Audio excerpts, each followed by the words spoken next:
एक राजा के पास एक नौकर था। यूं तो राजा के पास बहुत सारे नौकर थे जिनका काम सिर्फ महल की देख रेख और साफ सफाई करना था।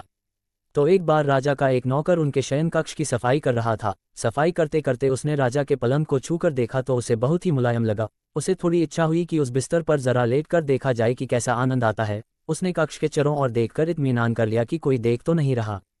जब वह आश्वस्त हो गया कि कोई उसे देख नहीं रहा है तो वह थोड़ी देर के लिए बिस्तर पर लेट गया। वह नौकर काम करके थका हारा था। अब विडंबना देखिए कि बेचारा जैसे ही बिस्तर पर लेटा उसकी आंख लग गई और थोड़ी देर के लिए वह उसी बिस्तर पर सो गया। उसके सोए अभी मुश्किल से 5 मिनट बीते होंगे कि तभी कक्ष के सामने से गुजरते प्रहरी की निगाह उस सोए हुए नौकर पर पड़ी।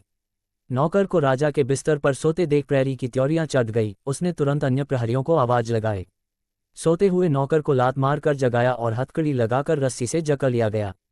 नौकर को पकड़ लेने के पश्चात उसे राजा के दरबार तक खींच के लाया गया। राजा को सारी वस्तुस्थिति बताई गई। उस नौकर की हिमाकत को सुनकर राजा की भवें तन गई। ये घोर अपराध। एक नौकर को यह भी परवाह न रही कि वह राजा के बिस्तर पर सो गया।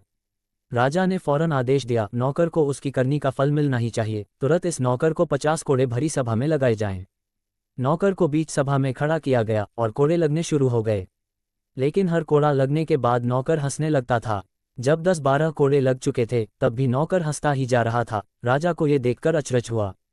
राजा ने कहा, ठहरो। सुनते ही कोड़े लगाने वाले रुक गए और चुपचाप खड़े हो गए। राजा ने नौकर से पूछा, ये बताओ कि कोड़े लगने पर तो तुम्हें दर्द होना चाहिए, लेकिन फिर भी तुम हंस क्यों रहे हो?